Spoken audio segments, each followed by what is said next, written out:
नमस्कार, मैं हूं डॉक्टर प्रसून। महाराष्ट्र में कांग्रेस को एक और बड़ा झटका लगा है। बाबा सिद्दीकी की राह पर उनके बेटे जिशान सिद्दीकी भी चल निकले हैं।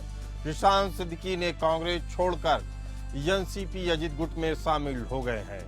जिशान ने एनसीपी प्रमुख अजित पवार की मौजूदगी में पार्टी की सदस्यता ग्रहण की है। एनसीपी में शामिल होते ही जिशान को टिकट भी मिल गया है। बांद्रा ईस्ट से लड़ेंगे जिशान सिद्दीकी। महाराष्ट्र चुनाव से पहले कांग्रेस को बड़ा झटका लगा है। अपने पिता बाबा सिद्दीकी की राह पर चलते हुए बेटे और विधायक जिशान सिद्दीकी ने आज अजित पवार गुट की एनसीपी का दामन थाम लिया है। जिशान ने एनसीपी प्रमुख अजित पवार और सुनील तटकरे की मौजूदगी में पार्टी की सदस्यता ग्रहण की। पार्टी में शामिल होते ही उनको टिकट देने का भी ऐलान कर दिया गया। वह अपने पुराने विधानसभा क्षेत्र बांद्रा ईस्ट से चुनाव लड़ेंगे। आपको बता दें कि कांग्रेस ने उनको विधान परिषद के लिए चुनाव में क्रॉस वोटिंग के आरोप में पार्टी से निष्कासित कर दिया था। इस मुद्दे पर बात करने के लिए हमारे साथ सोनी मौजूद हैं, संवाददाता। क्या अपडेट है सोनी? जिस तरह से कांग्रेस का एक बड़ा झटका लगा हुआ है, जिस तरह से बाबा सिद्दीकी की तरफ ने पहले ही पार्टी छोड़ दी थी। जिशान सिद्दीकी पहले ही संपर्क में थे टिकट को लेकर। जिस तरह से उन्होंने बांद्रा ईस्ट से उद्धव ठाकरे की पार्टी के उम्मीदवार उतारे हैं, उसी को देखते हुए बाबा सिद्दीकी ने एनसीपी जो है अजित पवार का गुट ज्वाइन किया है। हालांकि उन्हें टिकट भी दे दिया गया है और उन्होंने ट्वीट करके भी जिस तरह से बीजेपी पे कांग्रेस पे आरोप जो लगाए हैं कि जिस तरह से महाविकास आघाड़ी के संपर्क में था, लेकिन उसके बावजूद भी मुझे टिकट नहीं दिया गया, जिसमें उन्होंने पार्टी छोड़ दिया है। उन्होंने ट्वीट कर लिखा है कि सुना है पुराने दोस्त बांद्रा के अपने उम्मीदवार घोषित किया है, जो साथ निभाना कभी नहीं जानते। तो पूरी तरह से आरोप लगाते हुए और जनता से अपील किया गया है कि बांद्रा ईस्ट से फिर से बाबा सिद्दीकी की जगह पे जिस तरह उन्हें टिकट मौका मिला है, वो फिर से बड़े बहुमत में जीत के वापस आएंगे। सरजीत, तमाम तरह के बाबा सिद्दीकी के ऊपर भी आरोप लगते रहे, दाऊद से उनका नाम जोड़ा जाता रहा। ऐसे में एक के बाद एक दागी उम्मीदवारों को लाने से बीजेपी कितनी असहज होगी अजित पवार के एनसीपी से? जिस तरह से आरोप तो लगे हैं, बाबा सिद्दीकी भी कई बार उनको एमएलसी चुनाव में क्रॉस वोटिंग के भी आरोप लगे थे, जिसके बाद उन्होंने कांग्रेस छोड़ दिया था और अजित पवार के गुट में शामिल हुए थे। वहीं उनकी हत्या के बाद उनके जो बेटे हैं उन्हें मौका दिया गया है। तो कहीं ना कहीं उम्मीद है कि जो जिस तरह से लोग बाबा सिद्दीकी को जिस तरह से वोट करके जो भारी बहुमत में जिताते थे, वैसे ही जिशान सिद्दीकी को भी लोग चाहेंगे और उनको बड़े बहुमत से जीत हासिल होगी, ऐसा उम्मीद बताया गया है। वहीं चुनाव के जो टिकट देते हुए जिस तरह से बीजेपी पे अगर बात करें तो नवाब मलिक को जब अजित पवार ने टिकट दिया था तो बीजेपी ने पूरी तरह से इसका विरोध जाहिर किया था, जिसमें उन्होंने ऐसा बताया जा रहा है कि नवाब मलिक का जो टिकट है वो कैंसिल कर दिया गया है। तो कहीं ना कहीं जिस तरह से दागदार जो लोग हैं उन्हें एनसीपी अजित पवार के गट में मौका दिया जा रहा है, वहीं बीजेपी कहीं ना कहीं इसका विरोध भी जता रही है। और आज जो है जो एमबी जो है उसकी महायुति की जो लिस्ट है बीजेपी की तरफ से वो आ सकती है। चलिए ठीक है सरजीत जी, ये आपने बड़ी खबर दी कि बीजेपी भी अजित पवार के इस फैसले से असहज है। आप हमारे साथ बने रहिए। एक बड़ी खबर आ रही है महाराष्ट्र से ही। महायुति में सीटों पर महामंथन चल रहा है। इंडिया गठबंधन वाले महायुति में 278 सीटों के बंटवारे को अब अंतिम रूप दिया गया है। दिल्ली से मुंबई तक मंथन के बाद भी अभी भी 10 सीटों पर पेच फंस गया है। महाराष्ट्र में आज आ सकती है बीजेपी की उम्मीदवारों की दूसरी लिस्ट। महाराष्ट्र में बीजेपी दूसरी लिस्ट आज आ सकती है। महाराष्ट्र के मुख्यमंत्री और बीजेपी नेता देवेंद्र फडणवीस ने महायुति ने राज्य की 288 विधानसभा सीटों में से 278 सीटों पर बंटवारे को अंतिम रूप दे दिया है। नई दिल्ली में केंद्रीय गृह मंत्री अमित शाह की अध्यक्षता में हुई बैठक के बाद नागपुर एयरपोर्ट पर मीडिया से बात करते हुए फडणवीस ने कहा कि बाकी 10 सीटों पर अगले कुछ दिनों में फैसला हो जाएगा। देवेंद्र फडणवीस ने कहा कि हमने 278 सीटों पर फैसला कर लिया है, वहीं बीजेपी की अगली लिस्ट शायद आज घोषित की जाए। उन्होंने कहा कि दिल्ली में हमारी बैठक बहुत ही पॉजिटिव रही। बता दें कि अब तक बीजेपी ने 99 सीटों पर, शिवसेना ने 40 सीटों पर, शिंदे वाली शिवसेना ने 40 सीटों पर, एनसीपी ने 38 सीटों पर उम्मीदवारों की घोषणा कर दी है। महायुति में बीजेपी, मुख्यमंत्री एकनाथ शिंदे की शिवसेना और अजीत पवार के नेतृत्व वाली राष्ट्रवादी कांग्रेस पार्टी भी शामिल है। अमित शाह ने गुरुवार को सीट बंटवारे से संबंधित मुद्दों पर सुलझाने के लिए शिंदे, फडणवीस और अजीत पवार से मुलाकात की थी। तीनों नेता सत्तारूढ़ महायुति गठबंधन के सीट बंटवारे के बारे में बातचीत करने के लिए एक हफ्ते के भीतर दूसरी बार दिल्ली पहुंचे थे। सीट बंटवारे में शिवसेना और बीजेपी दोनों के दावे को लेकर कुछ क्षेत्रों में मतभेद के कारण बातचीत आगे नहीं बढ़ पा रही थी। सरजीत सोनी इस मुद्दे पर बातचीत करने के लिए हमारे साथ मुंबई से संवाददाता मौजूद हैं। क्या विरोध के कारण थे, किस जगह असहमति बन रही है सरजीत जी? जिस तरह सीट बंटवारे को लेकर लगातार मंथन किया जा रहा है, बीजेपी की जो 10 सीटें हैं उसको लेते हुए लगातार बैठकों का दौर शुरू था। दिल्ली से लेकर मुंबई तक की जो बैठकें हैं वो की जा रही थी। हालांकि 10 सीट का जो शेयरिंग है आज क्लियर हो जाएगा ऐसा बताया जा रहा है, लेकिन बीजेपी की कई सीट को लेकर भी शिंदे गुट के जो लोग हैं वो भी नाराजगी जताए जा रहे हैं। जिस तरह से महाराष्ट्र का थाने का बदलापुर का जो सीट है, हालांकि वहाँ के बीजेपी के जो विधायक थे उन्होंने उद्धव अपना शिंदे गट की जो गोली से फायरिंग की थी, इस मामले को भी नाराजगी बताई जा रही है। हालांकि ये सूत्रों की खबर है।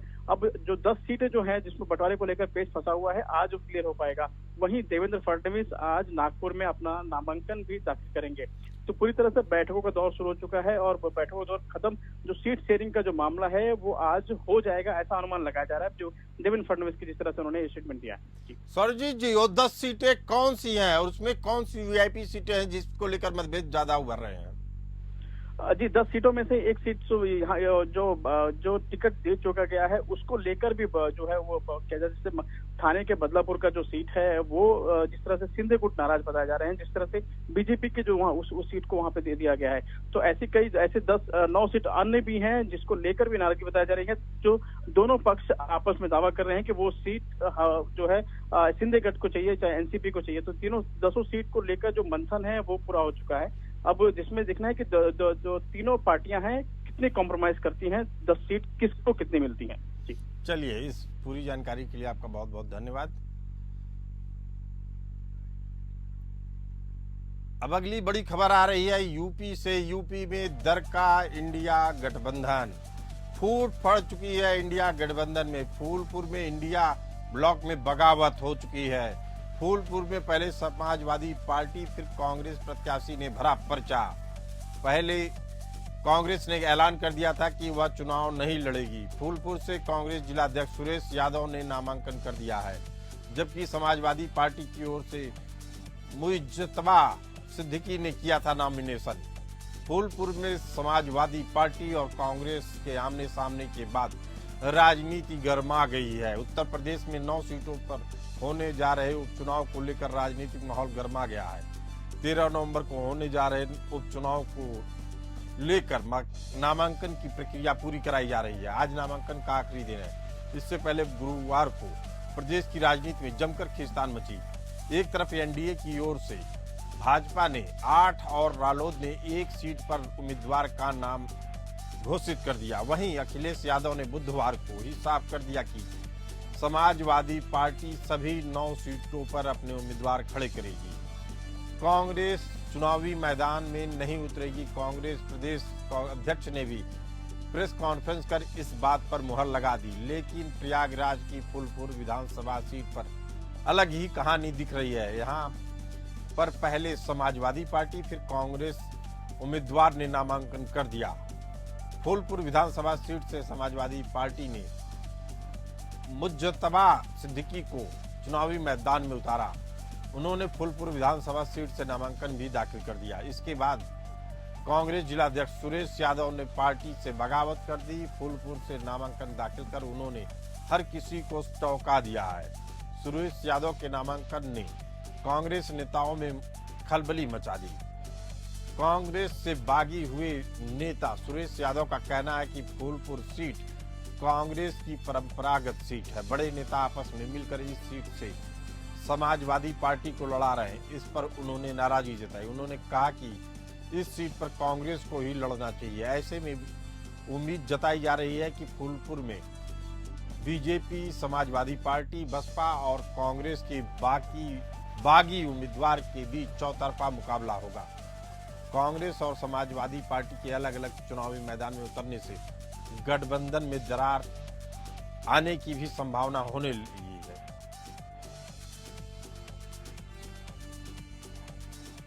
इस मुद्दे पर बात करने के लिए हमारे साथ मौजूद हैं आलोक सिंह प्रयागराज से। आलोक जी, क्या इस पूरे मामले को देखते हुए लगता है कि सुरेश यादव को वहां की लोकल कांग्रेस का पूरा समर्थन मिल रहा है? देखिए, बिल्कुल एक तरफ समाजवादी पार्टी ने जहां मुजतबा सिद्दीकी को अपना उम्मीदवार घोषित किया, उसके बाद भारतीय जनता पार्टी ने दीपक पटेल पे, जो पूर्व विधायक और पूर्व सांसद के पुत्र हैं, उन पर अपना दाव लगाया है। तो इसी बीच इलाहाबाद यूनिवर्सिटी के छात्र नेता रहे सुरेश यादव, जो कि अब जिलाध्यक्ष हैं कांग्रेस के, उन्होंने अपना नामांकन दाखिल कर दिया। निर्दल प्रत्याशी के तौर पर उन्होंने अपना नामांकन दाखिल किया। तो कहीं ना कहीं ये माना जा रहा है कि समाजवादी पार्टी और कांग्रेस के बीच वो समन्वय नहीं है जिसके दावे वो कर रहे थे। इसी बीच सुरेश यादव ने कहा है कि फूलपुर की जो सीट है उसमें वो कांग्रेस की बहुत मजबूत सीट है और इस पर कांग्रेस को मिलना चाहिए था, इसको नहीं मिला, कांग्रेस को इसकी दावेदारी नहीं मिली, लिहाजा उन्होंने अपना नामांकन दाखिल कर दिया है। तो कहीं ना कहीं ये माना जा रहा है कि जो समाजवादी पार्टी और कांग्रेस गठबंधन के बीच कोई न कोई दरार है, जिसकी वजह से सुरेश यादव ने अपना नामांकन दाखिल किया है। आपकी बात से लग रहा है आलोक सिंह जी कि सुरेश यादव को कांग्रेस के कुछ नेता अपना समर्थन दे रहे हैं, ऐसी बात है? बिल्कुल, अंदरूनी रूप से जो कांग्रेस के नेता हैं वो कहीं ना कहीं ये चाहते हैं कि कांग्रेस की सीट है और कांग्रेस के उम्मीदवार को मिलना चाहिए। और अगर सुरेश यादव ने नामांकन दाखिल किया है तो कहीं ना कहीं वो इलाहाबाद यूनिवर्सिटी के भी छात्र नेता रहे हैं, काफी लोकप्रिय हैं जनमानस में, तो कहीं ना कहीं माना जा रहा है कि उनको कांग्रेस नेताओं का समर्थन प्राप्त है। चलिए ठीक है। झारखंड में होने वाले विधानसभा चुनाव में अब 1 महीने से भी कम का समय रह गया है, जिसको लेकर राजनीतिक पार्टियां अपनी तैयारी पुख्ता कर रही हैं। इस कड़ी में गुरुवार को झारखंड मुक्ति मोर्चा की तरफ से 2 और विधानसभा क्षेत्र में उम्मीदवारों के नामों का ऐलान किया गया है। इसमें सरायकेला की सुरक्षित सीट से गणेश महली को प्रत्याशी बनाया गया है। आपको बता दें कि गणेश महली झारखंड के पूर्व सीएम और भाजपा प्रत्याशी चंपई सोरेन के खिलाफ ताल ठोकेंगे। गणेश महली 22 अक्टूबर को भाजपा छोड़कर जेएमएम में शामिल हुए थे। इसके साथ ही जेएमएम ने खूंटी के लिए अपने उम्मीदवार को बदल दिया। पहले घोषित इसने लता कंडुलना को बजाय राम सूर्या मुंडा को उम्मीदवार बनाया गया है। जेएमएम नेता राम सूर्य मुंडा खूंटी में भाजपा उम्मीदवार और पूर्व केंद्रीय मंत्री अर्जुन मुंडा की पत्नी मूरा मुंडा के खिलाफ दावेदारी पेश करेंगे। बता दें कि जेएमएम ने अब तक 81 सीटों में से 42 के लिए उम्मीदवारों की घोषणा कर दी है। इससे पहले 41 सीटों के लिए 3 सूचियां जारी की गईं। उधर झारखंड विधानसभा चुनाव के लिए गुरुवार को कांग्रेस ने 7 और उम्मीदवारों के नाम की घोषणा की। कांग्रेस ने पूर्व मंत्री आलमगीर आलम की पत्नी निशत आलम को पाकुड़ से टिकट दिया है। इससे पहले कांग्रेस ने सोमवार को झारखंड विधानसभा चुनाव के लिए 21 उम्मीदवारों की पहली सूची जारी की थी। हालांकि इंडिया गठबंधन में सीट बंटवारे की आधिकारिक घोषणा नहीं हुई है, लेकिन अधिकतर उम्मीदवारों के नामों का ऐलान हो चुका है। झारखंड मुक्ति मोर्चा 3 सूचियों में कुल 42 उम्मीदवारों की घोषणा कर दी है। कांग्रेस ने 28 प्रत्याशियों का ऐलान कर दिया। वहीं राष्ट्रीय जनता दल ने अपने 6 उम्मीदवारों की सूची जारी की है। विपक्षी एनडीए ने बीजेपी 81 में से 68 सीटों पर चुनाव लड़ेगी। वहीं सुदेश महतो की याल झारखंड स्टूडेंट यूनियन आजसू 10 सीटों पर चुनाव लड़ेगी। इसके अलावा नीतीश कुमार की जनता दल यूनाइटेड को 2, जबकि चिराग पासवान की लोक जनशक्ति पार्टी को 1 सीट दी गई है।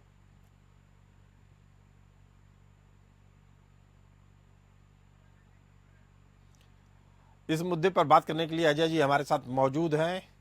अजय जी, क्या लग रहा है सीट बंटवारे के बाद अब चुनाव शांतिपूर्ण होगा कि अभी बागियों का खेल होना बाकी है?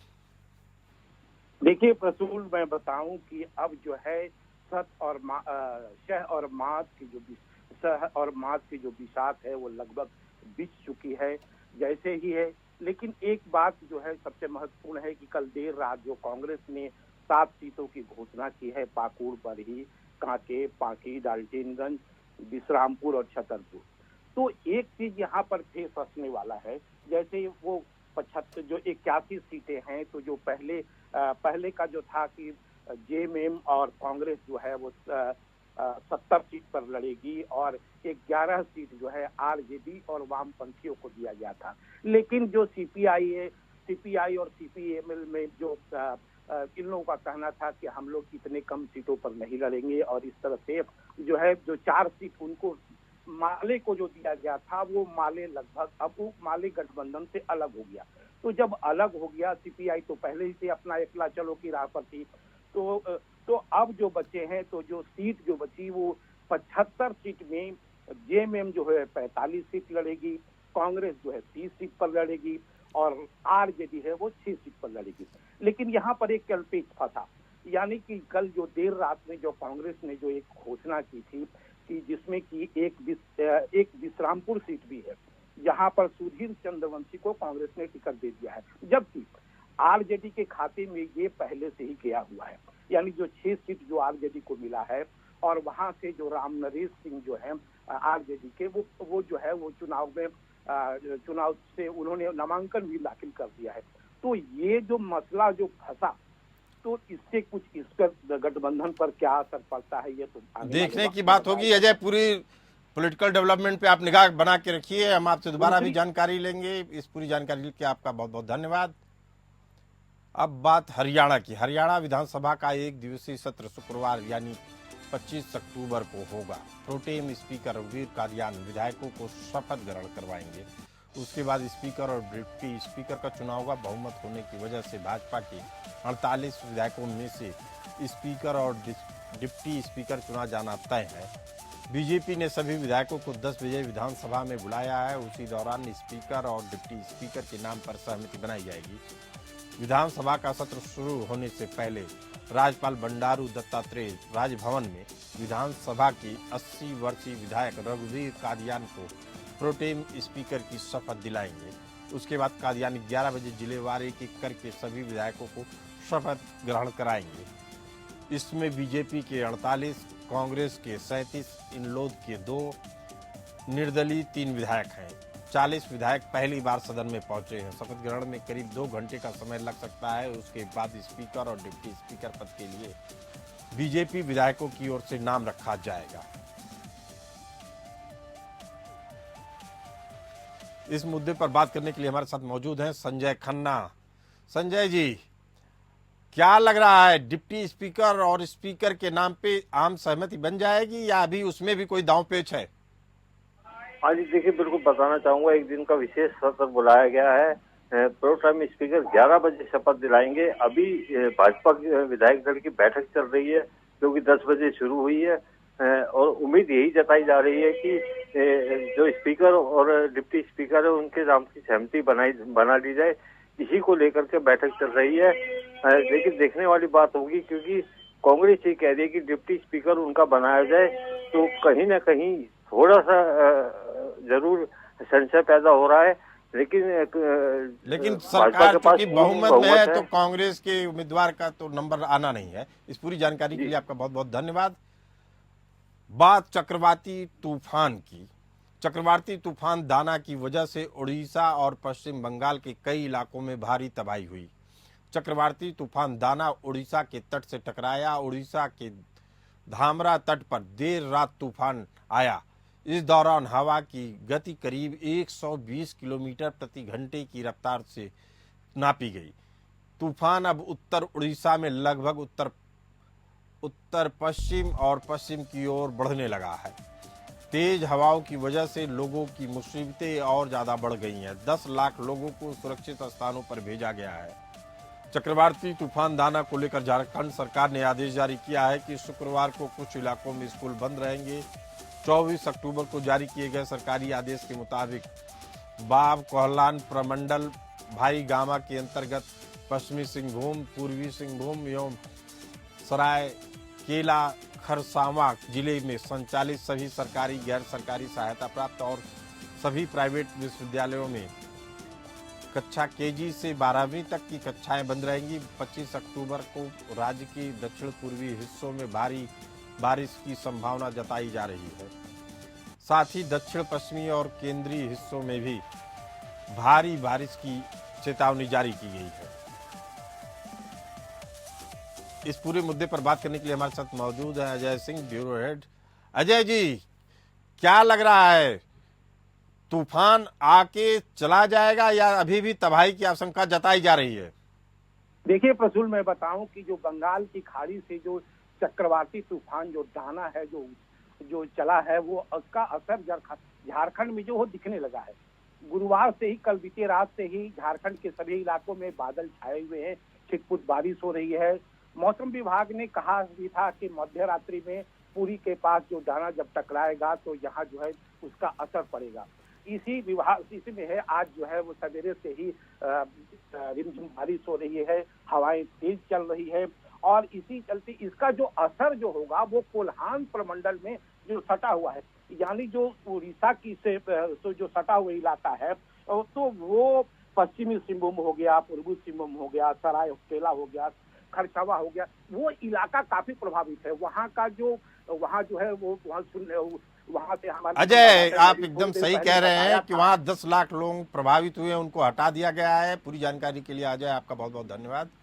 अब खबर जम्मू कश्मीर के गुलमर्ग इलाके से, जहां सेना के 2 वाहनों पर आतंकी हमले में 2 जवान बलिदान हो गए। काफिले में मौजूद सेना के 2 पोर्टर की भी मौत हुई है। अधिकारियों ने बताया कि आतंकियों ने गुलमर्ग के नागिन पोस्ट के पास बोटा पथरी में घात लगाकर हमला किया। अचानक हुई गोलाबारी में चालक ने संतुलन खो दिया और वाहन गहरी खाई में गिर गया। हमले में जख्मी 7 लोगों को अस्पताल पहुंचाया गया। इसमें 2 जवान और 2 पोर्टर की मौत हो गई। 3 अन्य जवानों का इलाज चल रहा है। सुरक्षा बलों ने पूरे इलाकों को घेर कर रखा। अब तक किसी भी संगठन ने हमले की जिम्मेदारी नहीं ली है।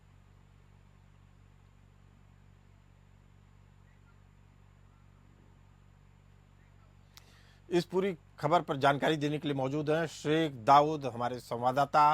शेख दाऊद, क्या अपडेट है पूरे मामले पे? देखिए कुशाल जी, कल बारामूला के जो गुलमर्ग जो फेमस टूरिस्ट प्लेस है कश्मीर में, वहां पे एक एरिया है, बूटा पथरी उस एरिया को कहते हैं। ये बिल्कुल ये जो एरिया है एलओसी के नजदीक है। वहां पे कल शाम को एक आर्मी की कानवाई वहां से आ रही है और मिलिटेंट टू ने उन पे अंधाधुंध फायरिंग की, जिसके नतीजे में 4 जो आर्मी के जवान हैं वो पूरी तरह से घायल हो गए और उसकी गाड़ी में कश्मीरी पोर्टर भी है और वो भी जख्मी हो गए। उनको नजदीकी हॉस्पिटल शेख दाऊद, इस पूरी बात को आपके समझा जाए तो लग रहा है पिछली घटनाओं को भी जोड़ दिया जाए तो नई सरकार के आने के बाद क्या पाकिस्तान में पल रहे आतंकियों को ये संदेश पहुंचा है कि उनको अब नरमी के साथ देखा जाएगा या उनके साथ नरमी बरती जाएगी कश्मीर में, जम्मू कश्मीर में? देखिए कुशाल जी, जब यहाँ पे यूटी का जो चीफ मिनिस्टर उमर अब्दुल्ला ने सरकार संभाली यहाँ पे, तब से ये और मतलब इससे पहले 3 अटैक हो गए और ये चौथा अटैक है। इससे पहले गांदरबल, उससे पहले कल त्राल में भी एक नॉन लोकल पे अटैक किया है और आज गुलमर्ग बारामूला में भी एक अटैक है। कहीं ना कहीं ये बात जाहिर करती है कि जब से यहाँ पे सरकार बनी उसके बाद यहाँ पे मिलिटेंसी का जो मूवमेंट है वो एक बार फिर देखने को मिल रही है। चलिए ठीक है, अब सरकार को जवाब देना है। इस पूरी जानकारी के लिए शेख आपका बहुत बहुत धन्यवाद। फिलहाल इस बुलेटिन में इतना ही, हमें दीजिए इजाजत। चलते रहिए पीएन न्यूज के साथ।